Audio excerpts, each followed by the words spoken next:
Hello and welcome to another edition of Florida Sportsman Action Spotter Podcast. I'm Captain Rick Riles. You know, this coronavirus has been a funny thing. A lot of us are struggling with jobs, and some of which have disappeared. A lot of our guides are really struggling with customers, as most of them can't fly in. But that's given everybody a lot of time to fish if they can afford to go. So there's been a lot of fishing going on. I know up here in Northeast Florida where I live, it's been outstanding. I know Captain David Voorhees will bring us up to date on that. But I sense that being the time it is, as we get into the end of April, it's getting good everywhere. So have a seat, sit back, and take a listen. And remember, this week's Action Spotter and every week is brought to you by Yamaha. Reliability starts here. By Tournament Master Chum, the best chum on earth. By Nosara Paradise Fishing, your dream vacation. And by Young Boats. You want the finest in flats, bay, and offshore hybrid boats? You want youngboats.com. Okay, we're going to start our trip tonight with a trip to Fantasyland, my favorite place to go bill fishing, Nosara Paradise Fishing in Nosara, Costa Rica, and check in with our buddy Craig Sutton. Craig, you with us? Ricky, how in the world are you? I'm doing fine, buddy. I'm doing fine. I enjoyed fishing with you off of Jacksonville yesterday. You and I were working the same area. Yeah, we are. We've been fishing a lot together lately. Yeah, You've been out fishing me, though. That's the problem. Well, that could be true. No. I think I'm calling yesterday a dead heat. I think it was a tie. I think I might have had one more tuna than you did, and you might have had one more gaffer than me. So we'll call that a draw. But it was fun. It's been a great stretch here coming into early spring when we can get the days to go. First off, what are you hearing from Nosara? When are your boats going back fishing? We're going back. We're putting everything back in the water May 2nd. The airports are opening up, and they're starting to resume flights flying into the country. We've already got pretty much from the the 25th of May through the 2nd or 3rd of June booked.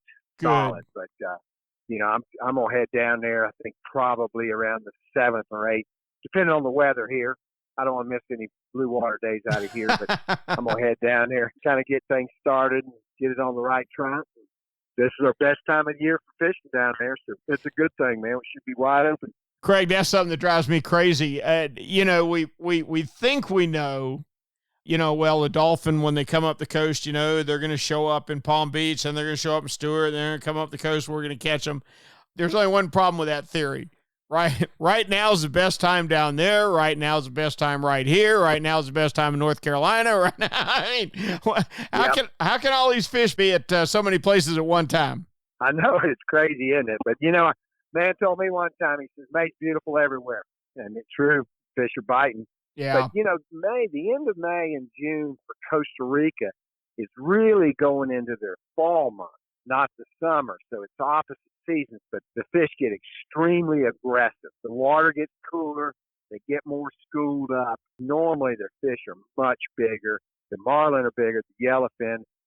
Last year, between the end of May and the end of August, we caught 4 yellowfin over 74 inches. That's some monsters. We probably lost another 10 or 12 on top of those, but that's a big yellowfin. And then we caught Dorado the Max that were all over. I think we had 6 or 7 over 45 pounds in that time span. Man, that's some big fish. That's some big fish. That's a nice fish, man. We caught one that we called a 78 on December 29th. Monster Dorado. That's a big one. That surely is a big one. My goodness. Hey, I got a question for you. Okay. Carrie Underwood just called you. Mm-hmm. Okay, because my line was busy. She called you. And she said, "I want to come fishing with you for a day. If we catch a whole lot of fish, I'm going to marry you." When do you want her to come, Craigie? Oh, my gosh. Pressure's on now. No, it's going to be that. I would say the 2nd week of May or the 3rd week of May, depending on the season. Okay. I'm not concerned about the moon as much as I am, the other conditions and stuff. Now, explain that. What conditions do you want? What are you looking for? I'm looking for current, and am I fishing here in Northeast Florida or in Costa Rica? That's your call, son. Well, if it's in Costa Rica, I've been down there on the perfect moon phase, and the current was too strong and they wouldn't bite, especially the cabera and the marlin. too much current. And I've been down there on full moons or 2 or 3 days before the full moon, and there wasn't any current. So the moon may be one of the many factors, but I don't know. I would say just get Carrie down here, and I'll take her fishing. We'll make it happen. Yeah, but I gotta tell you, I like the last quarter before the full, which is not the last quarter. You know what I'm saying? I like that week to 10 days before the full moon myself. And the one thing that I think we can all agree on is we like a lot of current. Out of our home port here in Jacksonville, Florida, a dead current or a southerly moving current just doesn't seem to fire the fish off at all to me. Give me that ripping northerly current like we had yesterday. Man, yesterday, Ricky, when I was in that deep water, I was fishing the current edge. My southerly heading or direction would go to a crawl. I was going about 1 to 2 miles an hour. I'd get into shallower, slower moving water, and I'd pick up to 5 or 6 miles an hour. And I kept bordering that going across it, and I was catching the mahi right at the edge of the slower water. But that deep water, it's been a long time since I've seen that much current. Yeah. I mean, it was strong. That was cooking it. That was cooking it. There's no doubt. You make a swing to the north to fight a fish, and you had to come back from Savannah when you were done. Yeah. I was drifting almost 3/4 of a mile from the spot I was hooking up by the time I got the fish in the box and started putting my lines out. It's crazy. That's a lot of current, man. That's a lot of current. I tell you what, I've seen the pros in South Florida do this so many times. They will literally, there's a pot of fish they want to fish. They will run past it going south, put a whole spread out, troll 300 yards, pick up and run back and go past it again, because you can't make any headway if you're trying to head into the current, if you're trying to troll to the south, if you know what I'm saying. Oh, yeah, absolutely. And I think sometimes when they're like that, when the current's strong, I'm speaking of, in the deep water, it seems like they only want to bite when you troll in a certain direction. Yeah, I think that's true too. Craigie, as always, we appreciate it. Every time we figure out the rules, they change them, so we'll never run out of stuff to talk about. That's right, brother. God bless and stay safe. Look forward to talking to you next week. Craig Sutton from Nosara Paradise Fishing, and, of course, right here in Jacksonville, Florida. Speaking of Jacksonville, Florida, let's get our local report started by checking in with one of the truly great guides in our area. And when I talk about a guy being a guide, I'm not talking about he catches a lot of fish. That's usually given by the time a guy gets to become a guide. But if you want to know why that heron is standing on that oyster bar, or you want to know the difference between a great blue and a tricolored heron and a lesser snowy egret and all, David Voorhees is the man to teach you about the environment, and I'm so proud to have him part of our podcast. Good afternoon, David. Hey, Rick, how are you doing, buddy? I'm doing outstanding, buddy. Absolutely excellent. Tell me about your fishing. How's the inshore fishing in Northeast Florida? You know, it's been pretty good considering we got a lot of wind a couple of days. The water today was very dirty, very muddy. So we've been getting clean water one day, 1 week. Then all of a sudden we had some cold water come in, and now we've got this dirty water with the rain and the wind. So even with all of that, all of this stuff that's been affecting us, we've still been doing pretty good on our inshore trips. Thank goodness for some of the pelagics that showed up, the jacks, the ladyfish, Spanish mackerel. You know, we're actually catching quite a few of those inshore, and even some of the big jacks, the 3-4 pounders, have showed up inshore. You know, that can really sometimes break your day up and make for a day where you're struggling, and give the guys an opportunity to bend the rod and just have fun catching fish. Talked to several captains today, talked to Tony Baselli, and he told me that he's got 3 trout already over 20 inches, you know, throwing the plugs, surface walkers, things like that. Talked to a couple other captains. They're seeing some big trout. It seems like it's still early for the trout, but the flounder have been good and strong. Talked to Todd Philcox, and he said that he had one of his bigger flounders this week up around the rocks around the St. Johns River and Pablo Creek. Also, you know, we're seeing some nice, decent schools of red, some good size. A lot of guys are reporting some oversized reds, you know, which back in the days we didn't talk much about oversized reds. We didn't see that many, but Now it's common occurrence. You know, when you get on a good bite of reds, it's not uncommon to have 3 or 4 of the reds you catch are going to be too big, oversized reds. And we're seeing more and more and more of these oversized reds inshore, which I think is a good sign that fishery is doing well, Rick. Yeah. I don't think there's any question that fishery is doing well. It's one of the great success stories for our area, I think. Yep. And another thing, they've opened up the beaches in Northeast Florida, and they did say you could go out and fish. And this is a great time of the year to get out and catch a whiting and pompano. So I know there's going to be a lot of guys excited about fishing the surf. I'll probably have a little more surf report next week. As far as offshore, Rick, you're going to have to help me out again, buddy. Well, I haven't been there since yesterday, my boy. But we ended up, quite a ways from home yesterday, David. This time of year, our mahi fishing can be very good, but it's quite often further than the ledge. Our rips stay pushed out, or actually I shouldn't say pushed out. They're just now coming off of the Gulf Stream and starting to get in closer inshore, but a lot of days closer inshore means 800 feet and 70 plus miles. Well, yesterday was one of those days. So what most of the guys did, and I was one of them, we started on the ledge. There were plenty of blackfin tuna right on the continental shelf. You could catch all you want, but as you well know, a little blackfin tuna goes a long way. And so we caught our 3 or 4 fat blackfins there. When I say fat, these were all 20-plus pound fish, or maybe 19-plus pound fish. We got them and pushed offshore and got into the mahi. Now, not as good as some of the boats. Some of the boats had 15, 16 fish. We had 4 or 5.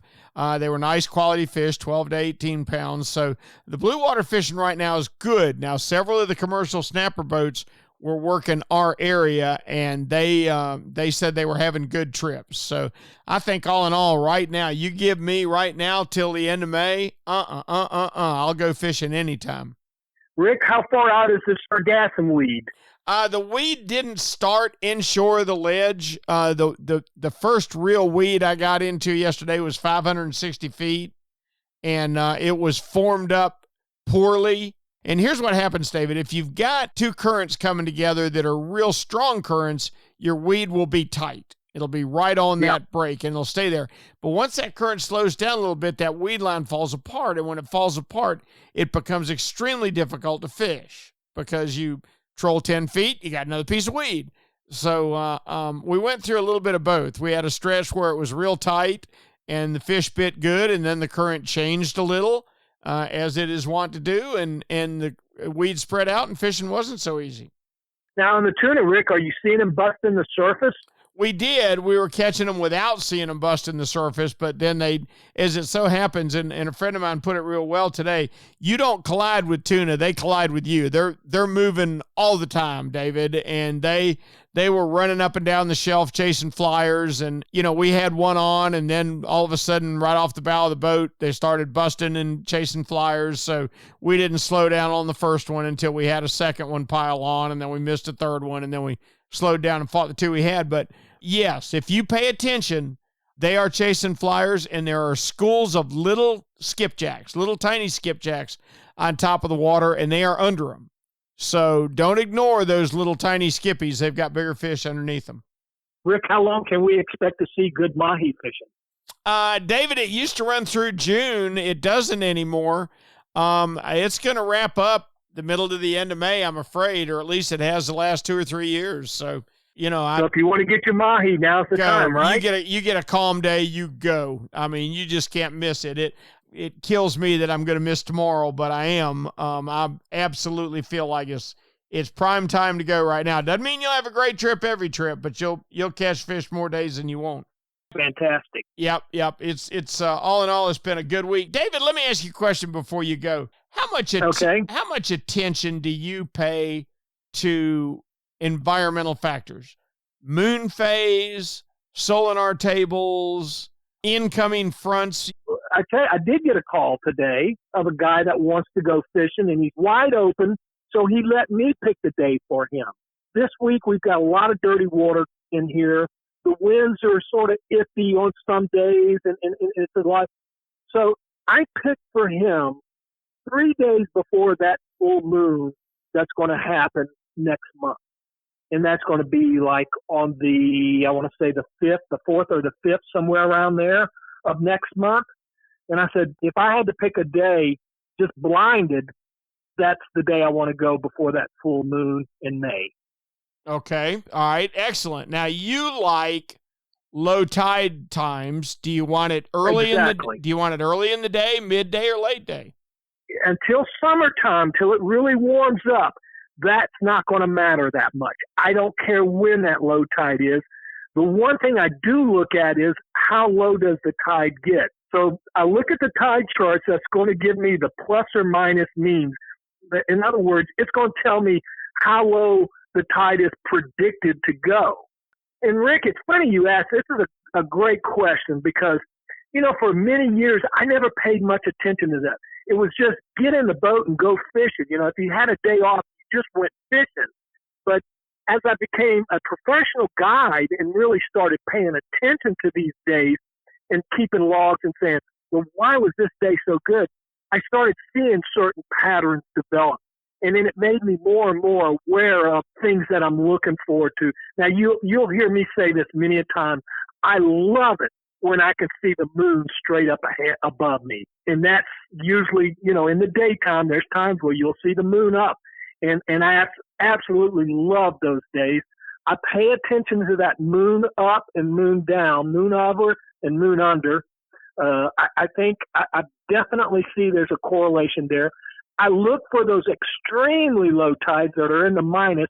In other words, I want a tide that's going to be a minus something, a minus 0.8, a minus 0.9, minus 1. And those tides are the ones that we look for because they really empty out those creeks and they force the fish out to the main channel. They force the fish into those deep pockets. In other words, the fish become concentrated and they make it just for a little bit easier catching. And the only other real important thing I'm looking for is water temperature. You know, we've always said we like that magic number, you know, 75, 85. When it gets above that 80, 85 degrees, it gets tough again. The magic number for the inshore guys up here that we really like to see is 75 to 85. And, Gotcha. you know, it's a lot of stuff to pay attention to, a lot of stuff to look for. And I preach this, and every guide I know, we say it up here in Northeast Florida. And you don't hear this when you go down to South Florida and the Keys and some of them. We live and die by the tide. The tide is everything in Northeast Florida because we get 4 and 5 foot tide changes that you don't see on the Gulf Coast. We get these extreme high tides where the grass will flood. We get these extreme low tides where you can't even get back into a creek. So you really, in Northeast Florida, until I moved to Jacksonville, growing up on the Gulf Coast, I never paid it much attention. But when I moved to Northeast Florida, everything changed, and I pay a lot of attention to a lot of things now. Gotcha. David, that's great advice. That's perfect advice. Pay attention to what your moon's doing, what your tides are doing. That's outstanding. All right, buddy, we appreciate the heck out of it. And please tell me we can talk to you next week. Absolutely. And tight lines, Ricky. Catch him up, David. Talk to you soon. Let's go down to East Central Florida and talk to my whole friend Jim Ross and see what they're catching down there. Jimmy, what's going on in East Central? Well, I'll tell you what, Rick, it's what's going off way, way off the eastern side of the Gulf Stream, off the east central part of the state. We still have those yellowfin tuna that we talked about last week, from Sebastian Vero area all the way up to the Ponce area. The guys that are getting out are doing really good on the yellowfin, but you need a bigger boat. Some of these guys are trying to run over there in 28 and 30 footers, and you know it's just not quite late May, early June when you can maybe possibly get away with that. Right now we still have weather conditions that I talked with one boat yesterday. It took them 7 hours to get back in from the 75-mile mark. Well, here's the problem with that, Jim. 28 footers for the most part don't carry that much fuel. Exactly. And they sure don't have enough anchor line to touch bottom. Okay. Nope. It is one of my pet peeves. I was there yesterday. I was at the ledge on the west side of it.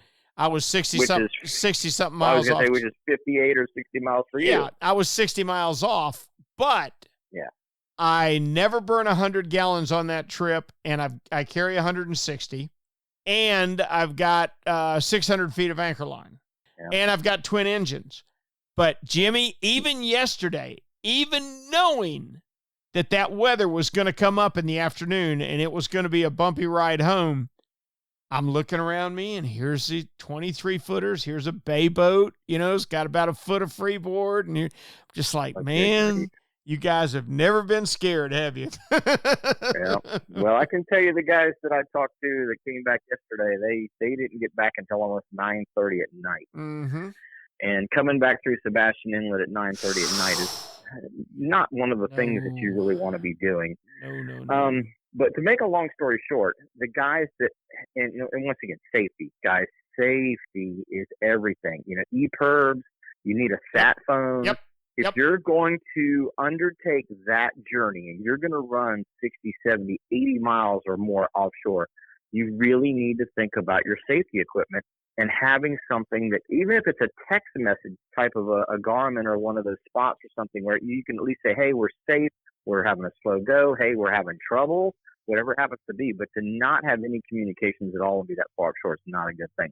However, the guys that have 36-foot boats, 40-foot boats, and heck, now we're even seeing, with some of these larger boats, center console / hybrid sport fishermen up into the 50-foot range, with 3 and 4 and 5 motors on some of them. Some of those boats obviously can do this journey. Now, going back to the fishing though, the blackfin tuna, skipjack tuna, kind of tapered off a little bit this week, but the yellowfin tuna are still really strong. And both at the corner, for the guys that kind of ran out of Sebastian, they ran down towards the corner in the Bahamas, or the guys that ran out of Canaveral and Ponce and kind of went a little to the north out of Canaveral, a little to the south towards the 120-mile buoy out there. Those guys did really good. Now, in between the two, there wasn't as good a bite. There was, guys picked at them here and there. They came across a couple of packs of birds, but they didn't come across good quality water like the guys that were a little farther to the south and a little farther to the north in this region. The second thing that we've got going on is the nearshore bite is still pretty darn good. Surf guys are catching pompano, they're catching whiting, they're catching black drum. There's bluefish out there, there's jack crevalle. There's even some redfish running up and down the beach. And so it's a good mixed bag of fishing right now. And then in between those two, something that's become really popular, Rick, is this deep dropping. Guys are fishing 600, 700, 800, 900 feet of water for tilefish, yellow edge grouper, different things like that. And those guys that were out there yesterday did really well, especially the guys that ran between the Sebastian and Canaveral inlets and kind of fished about midway in between the two. So it's a diverse fishery. You've got everything from guys standing on the sand, casting surf rigs for pompano, and you've got guys running 80 and 90 miles for yellowfin tuna. But there is something out there for everyone. It's just right now not the typical ballyhoo trolling or slow trolling for kingfish type of a bite that we typically have in this region. See, now, that's funny to me, and I think maybe I understand it, but off of here yesterday, we had a fine day. It was a traditional ballyhoo, mahi blackfin tuna bite, and it was good. And I believe more every year, Jim, that you and I fish on somewhat a different body of fish. I think those guys that are fishing down at Sebastian may be fishing more for fish. Now I'm talking about the ballyhoo trollers, the guys that are 20 to 40 miles offshore. I think they're fishing for fish that come up the coast, whereas I think if you get north of Canaveral, I think you're fishing for fish that come across from the Bahamas. Does that make sense?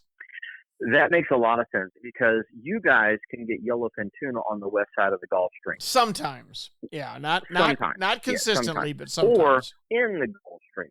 And typically we don't, the days that we get yellowfin tuna on the west side of the Gulf Stream are so few and far between that it's just sheer luck and a complete accident that it even happened.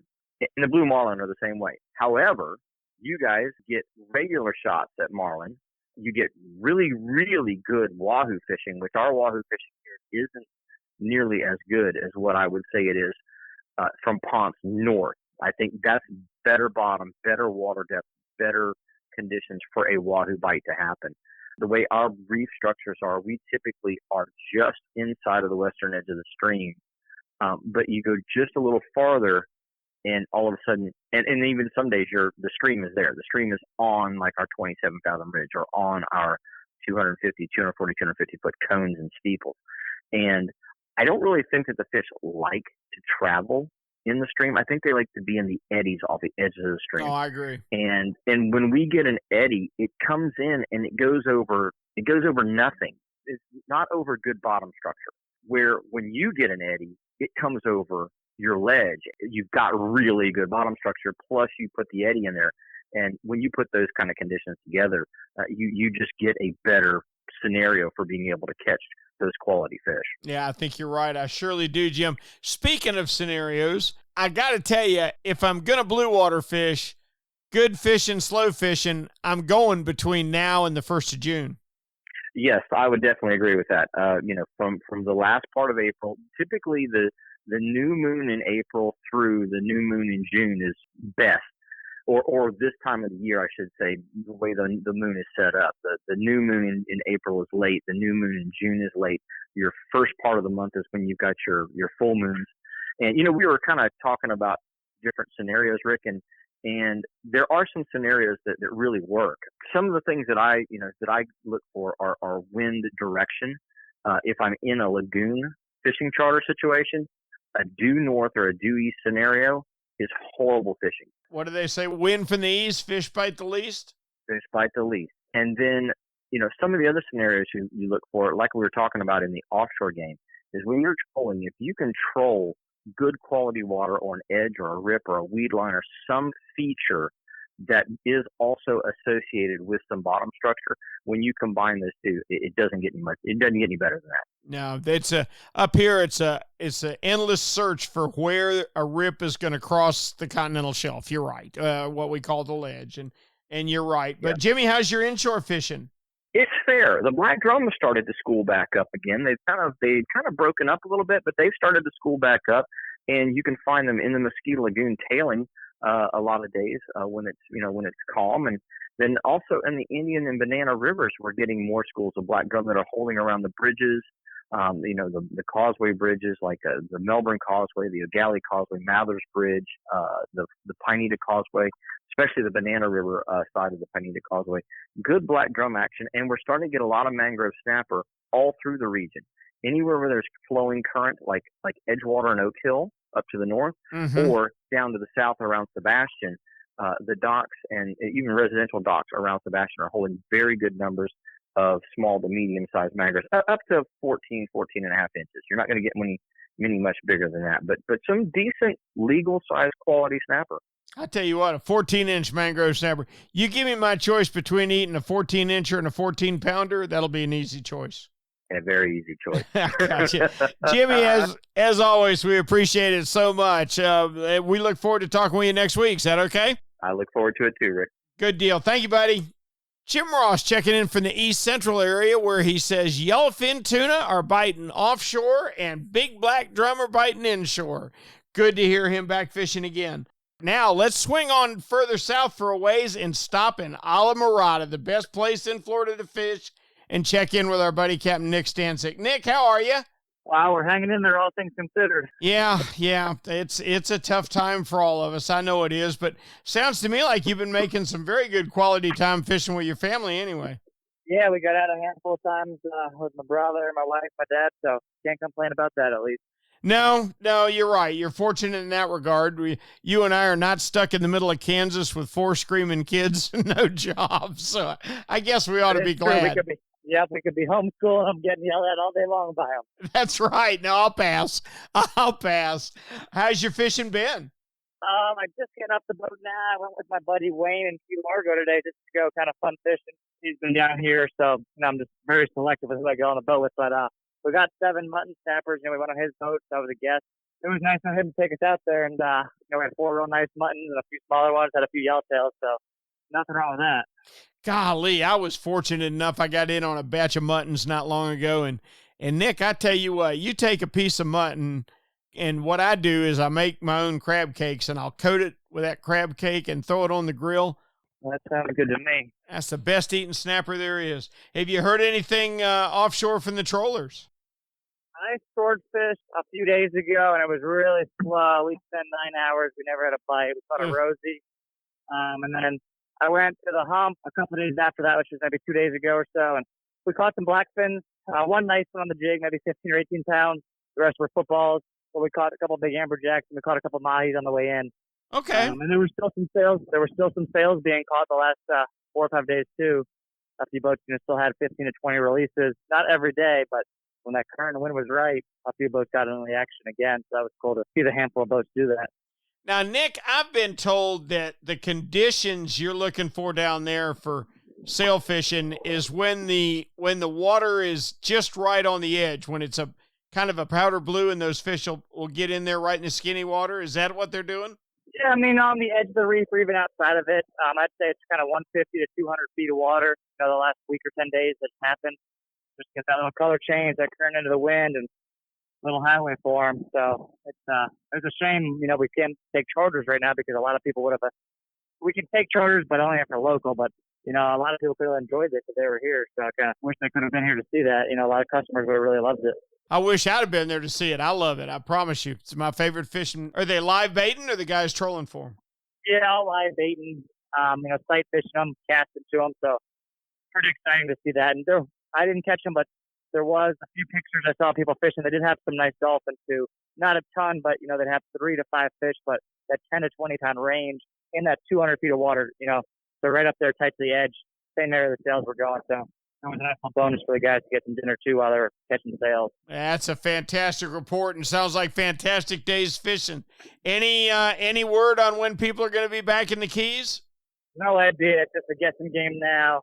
So hopefully sooner than later, but I really don't know when. We didn't think it would last this long, but hopefully by May, fingers crossed, but who knows. To me, if people are smart, they'll call Bud and Mary's right now, because now's the time to pick your day. And, worst case scenario, it stays closed longer than we think, but good gracious, go ahead and pick the day you want to fish, because right now you're pretty well wide open, aren't you? Yeah, there's a lot of boats that are open, and I'm obviously canceled all of April and rescheduling some trips in May and a few in June too. But I'd say hopefully another couple of weeks we'll see where we're at and go from there. Perfect. That's great advice. Nick, thank you so much for a great report. Keep picking at the sailfish, and we'll talk with you next week if that's okay. Sounds good, Rick. Take care, and we'll talk to you then. Nick, and of course, all our action spotters are brought to you each and every week by Yamaha. Reliability starts here. By Tournament Master Chum, the best chum on earth. By Nosara Paradise Fishing, your dream vacation. And by Young Boats. You want the finest in flats, bay, and offshore hybrids? You want youngboats.com. Let's swing around to the southwest area where we can check in with our buddy with Snook Stamp Charters, the great Captain Greg Stamper. Greg, are you with us? I'm right here. I can hear you. Oh, good deal. I understand the boat is waxed and the truck is waxed, and next you're looking to paint the truck. Is that right? Yeah, I don't know. I'm kind of running out of things to do. I don't know what I'm going to do next. But tell you what, though, I've done some extra detailed cleaning last week and a half, 2 weeks, and I found some stuff I didn't even know I had. So I guess that's a positive. I've got some drawers in the boat I'm kind of scared to look at, but other than that, the outside of the boat is spotless. Me too. What's going on in Southwest Florida? Well, I dig it out a couple times this week with the wife and one of my buddies guys too, and we're both kind of in the same ballpark. So we went out and played. The fishing continues to be great. We've got some wind now currently, and it's going to kind of mess everything up as far as anybody doing anything offshore this week. Very few boats went offshore this last week as well. It's just been windy, coming from the wrong direction at the wrong time. But we did have a couple days it was doable. Most of us are just out there chasing these tarpon everywhere.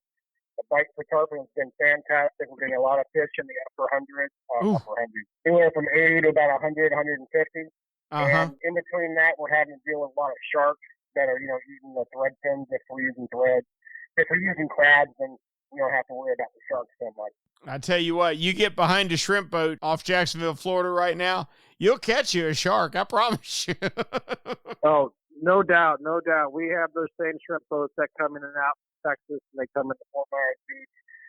And, if you want to have a good time, and depending on where you are and where you catch them at, you can get anything from sharks to cobia to tuna. Yeah, oh yeah. Yeah, if they get a little deeper, yeah, you're exactly right. But isn't it funny? People's attitudes are funny, and I've observed more of this the older I get. Let's look at a 5-pound trout. Everybody loves to catch a 27-inch 5-pound trout, right? Yeah. What fights harder, a 5-pound trout or a 5-pound jack crevalle? Yeah, or a 5-pound blacktip. You know what I mean? Jack crevalle to me is the best. Yep. That's what I like to target in the back pig when you see those big schools of 15-pounders, especially when I got a fly guy. Oh yeah, yeah. I mean, it's so funny. And the other side of that argument, or the other thing I was going to mention is it harder to get a 100-pound tarpon or to land a 100-pound spinner shark? For me, the spinner shark is tougher.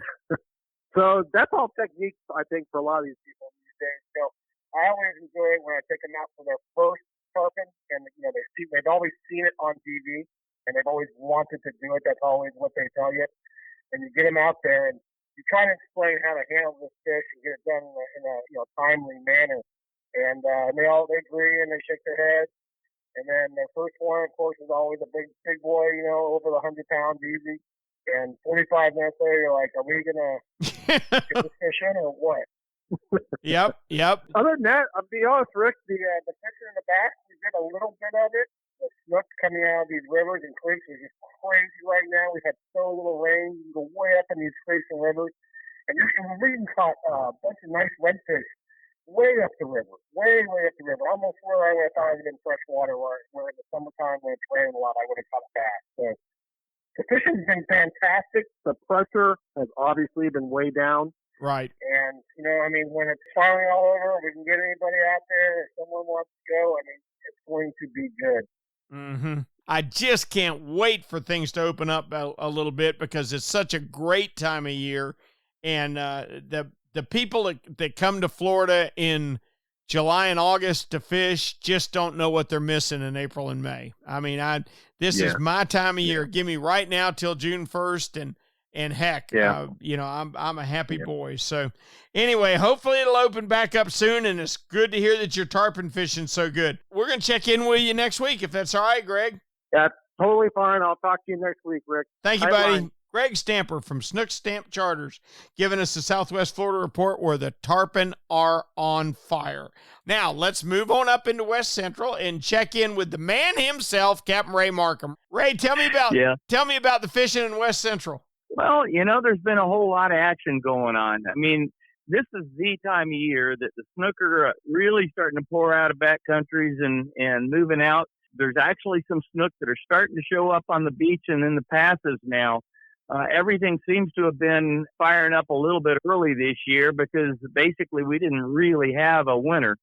So we're not having to overcome 50 plus water degree temperatures. It's, been bumping anywhere from the upper 70s to the 80s here for the past month. So, I mean, we're looking at springtime fishing actually back in February, late February and early March. So, I don't know. This is going to be a year for the record books, I think. In between, not having the normal winters that we've had and having warmer temperatures, I think we're in for some real interesting fishing coming. It sounds like it. Everything has been ahead of schedule on the East Coast this year. Or you're pretty much seeing the same thing. I mean, our dolphin season used to really kick off May 1st, but they've been picking at them now for 3 or 4 weeks already. Yes, I totally agree. I mean, it's like, I think snooker way ahead of time. I think trout have been a little bit ahead. The sheep's head this year really fired off in January, and I'm not so sure that they didn't finish their spawn in February versus March, which is what they usually do here. The guys are catching a lot of bigger trout right now, which is always a good thing. But typically I see a March and April month period where I catch the biggest trout that I'm catching most of the time. So that's fairly close, but it's just been a good, solid fishery. The last week or so, we've had some weather that's been presenting some issues getting out. Today I had to cancel a trip, and I may have another trip later on this week with another front that's heading down and I may have to postpone. So if we can, deal with with the weather and deal with the viruses and everything else that's going on, I think we're going to have a great year. It becomes more challenging by the day, doesn't it? Yeah, buddy, it does. I know what you mean. I know what you mean. Have you heard anything from offshore at all? Yes, sir. The guys that are able to get out, they're telling me that the kingfishing has been absolutely phenomenal. Kingfish and Spanish mackerel both. Cobia are starting to show up, which typically they do show in April. So they're pretty close to being on target. There's a lot of bait out off the beaches. At least there was towards the end of last week. Now with this blow here today, it may send them out a little bit deeper, but I don't care. I'm still willing to bet you money that there's going to be some giant smoker king sitting on some wrecks offshore where the water's not quite so stirred up. But the grouper fishing's been pretty good. Of course, gag grouper are still closed here. But the red grouper fishing, the guys that are going out and targeting red grouper, they're typically going beyond 80 feet. They're saying inside of 80, the fish are a little bit smaller. And so, unfortunately, you have to weed through a whole ton of shorts to try and catch a legal fish inside of that. So, but it's all right. The mangrove snapper bite's been absolutely crazy.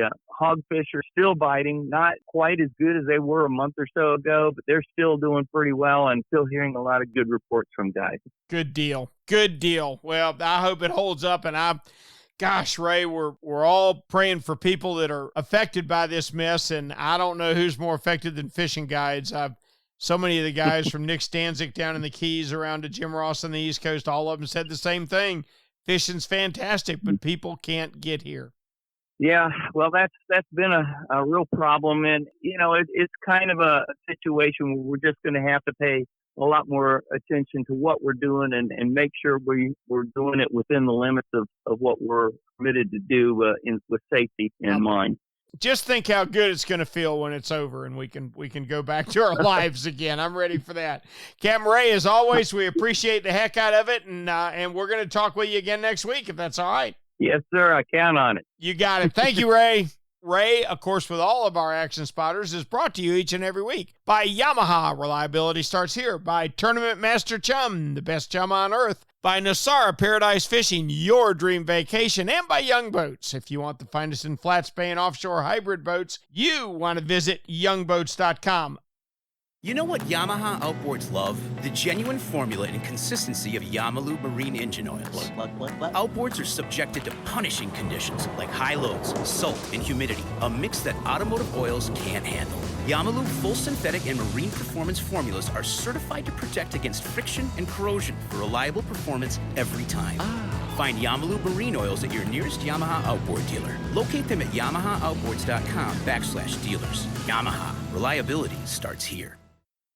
Hey, Raj, being consistent is a mark of a quality product. If you've been Florida's #1 chum for over 10 years, there's got to be a reason. For 10 years, Tournament Master Chum has lived up to its name. That's why more tournament pros insist on Tournament Master than any other chum. It's the only chum with menhaden milk mixed right in. That means it gets the scent out faster and deeper than any other brand of chum. It comes in a grind size for every species from kingfish to catching bait. Your fishing time is way too precious to you second-rate chum. Bring the action to you by insisting on Tournament Master Chum. It's worth every penny.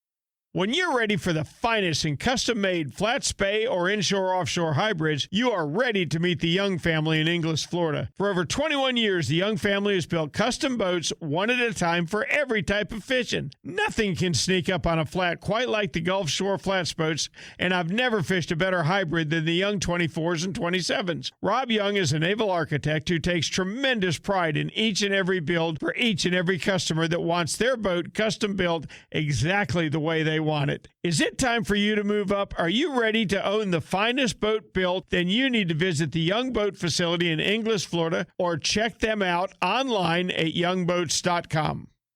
All right, we're going to run on up to Homosassa. We got the mayor on the line, Captain William Toney. Let's see what's going on up there. I'm right here, downtown Homosassa. I heard you guys had an eventful morning there this morning. We did. We had a pretty powerful storm come through right around between 8 and 10 o'clock. We actually got a a pretty big tornado come through on the north side of the Homosassa River and right across US 19 out in the middle of Citrus County. Nobody was injured. There's definitely some damage, but everybody is okay and nobody got hurt. Man, I tell you what, that's a good thing. There was a monster thunderstorm came through our windows about 6 o'clock this morning. I had the window open to the bedroom, and it just feels so good to feel that sea breeze coming through there in the evening. And it pushed in the screen, knocked over the lampshade, all that kind of stuff.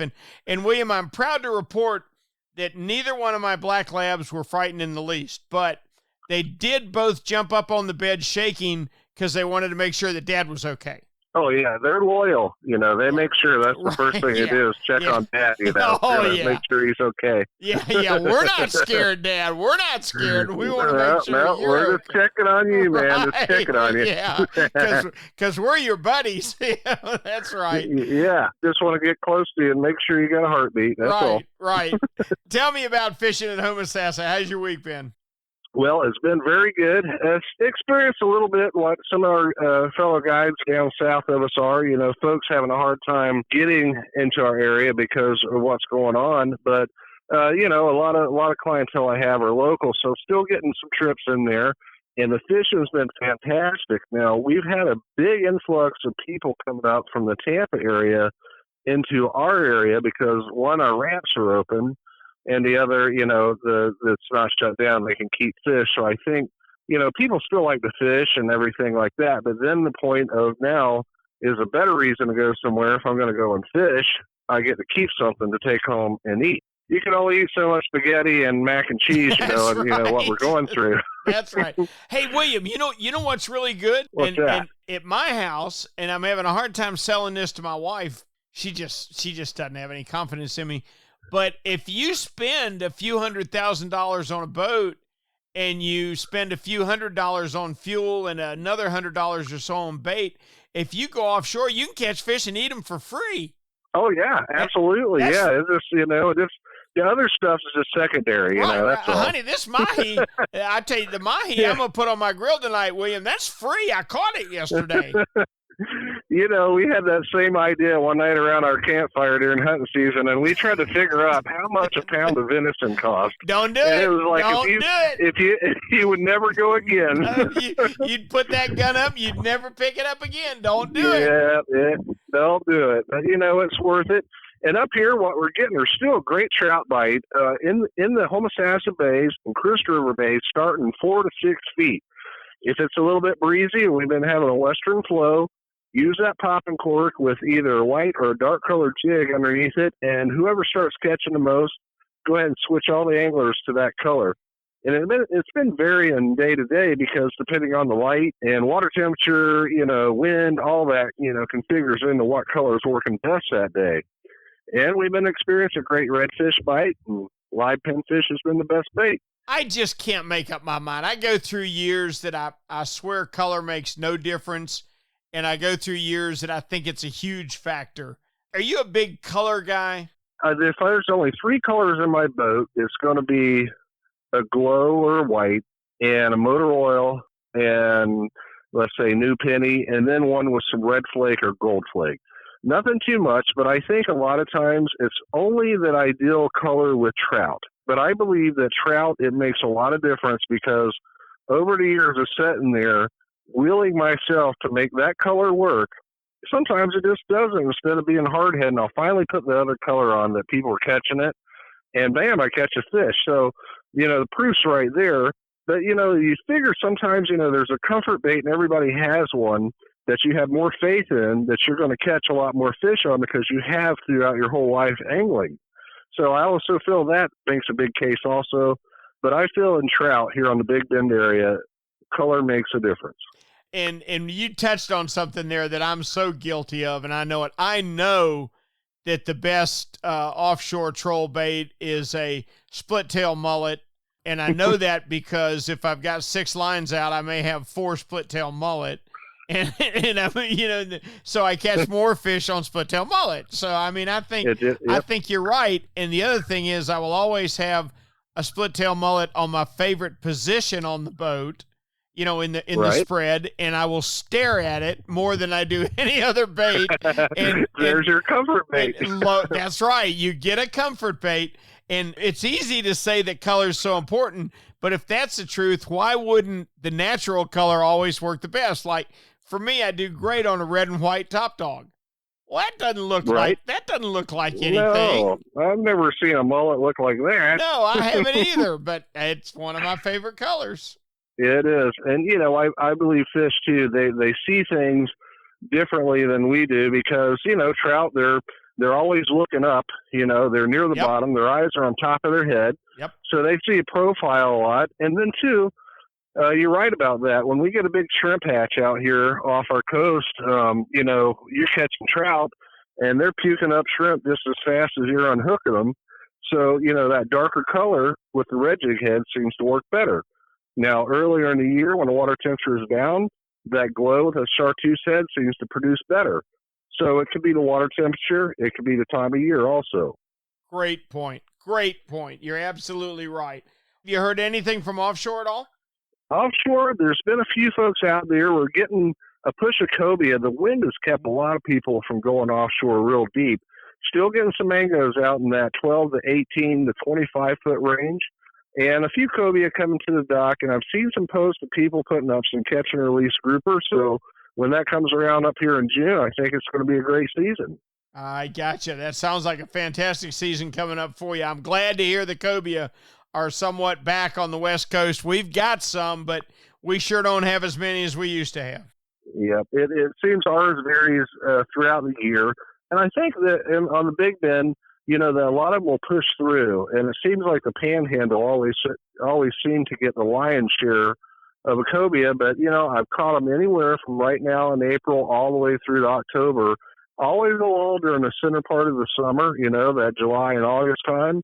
But April through about the 1st of June seems to be our top time here on the Big Bend. I agree with you 100%. Same thing here in the Northeast. Cam William, we always appreciate it so much. Please tell me we can talk with you next week. I'll be here. You got it. Thanks, William. The mayor of Homosassa, William Toney. Now, you can't leave Florida till you go out the Panhandle, and that's where we will find Captain Tyler Massey. Captain Tyler, how we doing? Oh, we're doing good, Rick. Thanks for having me. Good. Oh, it's always my pleasure. Listen, is your charter business still rolling a little bit? Are you able to run a few trips, or is it just too hard for people to get to you? We've got a couple locals that are trying to get out. So I'd say we're open for business. Whether we're rolling or not, I mean, that's debatable. I probably ran maybe 2 trips in the last 12 days or so. So, yeah. Not much, but a little bit. So, we'll take what we can get. How's your fishing? Oh, fishing's been good for sure. Plenty to catch, and it's only getting better. Okay, what are you catching? So we got inshore. We're still catching some redfish like we have been. Redfish and trout are getting on the grass flats with the warmer weather. Spanish mackerel showing up in great numbers all throughout our bay and along the Gulf on the beach. So that's good for a lot of easy for a lot of people to get to and access and catch. So those are a lot of fun. And then we've been catching some pompano inshore as well, in the Gulf, but right up against the beach, sight fishing the pompano too. So that's been a lot of fun. Oh, that sounds outstanding. On the East Coast, it's been a good pompano spring so far. How about for you guys? Yeah, it's been really good. I think a few reasons, our beach fishing pressure is typically very high. Weekends, there's, could be, 20, 30, groups of people set up fishing at any one public beach access point, but, with the beaches closed, the pompano have free run. So, the boat fishermen, getting up shallow, kind of putting along inside the sandbar, looking, sight fishing them. So it's been really fun that way. And there's not much other pressure. So, they're doing good, and they're still coming by in good numbers. Oh, that's got to be cool. We never get to sight fish pompano here. Our water's too dirty, but that sounds like a lot of fun. Oh, yeah, it's awesome. I mean, schools anywhere from 10 fish up to 200 fish. And just, they keep coming to you, with their migrating pattern coming from the east going to the west. So you just kind of can hold up and stay in one little spot and wait for them to come to you. Oh, that's cool. Any cobia showing up there yet? Yeah, we had a couple good days of cobia fishing last week. I didn't make it out, but buddies of mine and other reports, some good fish up to the, 80, low 80s pound range. A lot of fish in the 45 to 50 pound range, but a couple days it was blowing southeast last week, and some guys did pretty well. There is no doubt in my mind that your fish out in the Panhandle are a different population of fish than the fish we get in Northeast Florida. And the reason I say that is I remember back in the glory days what the weights were in some of your tournaments. A lot of 90s, a lot of 95s. I have fished Jacksonville for 50 years. I've heard of one 80-pound plus cobia. Yeah, that's what, a lot of people say the same thing, definitely see some bigger fish, and we always have some in the 80s. Last year I caught one 84 pounds. That's the biggest one I've ever had on my boat, and that was a pretty awesome fish. So, back in the days, 90s and the early 2000s, it wasn't uncommon to catch 100-pounders even, so it's pretty special, something we've had up here in the Panhandle. A lot of people just really love that type fishing for cobia. Yeah, I think, Tyler, if we keep it at one per person, I think we're going to be able to bring those fish back, and I think we'll see those great migrations again. Yeah, I hope so. I hope you're right with that. It's something that I've always enjoyed doing growing up and even fishing up years for them. So, it'd be awesome if we could continue doing that for generations to come. I'm with you. All right, that's a great report, and I hope things continue to improve. I'm looking for things to open up. You guys will be running a few more trips, and a few more people be able to get even further offshore out to the blue water. Thank you, Tyler, so much, and we look forward to talking with you next week, if that's okay. Yeah, well, I'll be here. We'll see you. Our thanks to Captain Tyler for his report and for all of our action spotters tonight. We hope you learned a lot. Golly, there was a lot going on. Captain David Borys with talk about tides and how important tides are to him in the Northeast Florida area. Now you switch over to West Central, where a lot of times the tide only rises, a foot or two. It's a lot different story. They don't get that big tide variation that they do, so it's not quite the key for guys like Ray Markham. Different areas, different stimulus make the fish bite. Everybody seems to like just before the full moon, but the best time to go fishing, it's when you can. And we so appreciate the heck out of you guys listening to us each and every week. We hope you enjoy our podcast. If you do, please like us on Facebook and Instagram, and please, wherever you get your podcasts, if you would subscribe to us, it helps us a lot. We're going to be here each and every week giving you the latest news on Florida's fishing and what's biting. We're brought to you each and every week by Yamaha. Reliability starts here. By Tournament Master Chum, the best chum on earth. By Fishing Nosara, your dream vacation. And by Young Boats. You want the finest in flat spay and offshore hybrid boats? You want youngboats.com. We're going to be back next week with another edition of Florida Sportsman Action Spotter. I'm Captain Rick Ryle.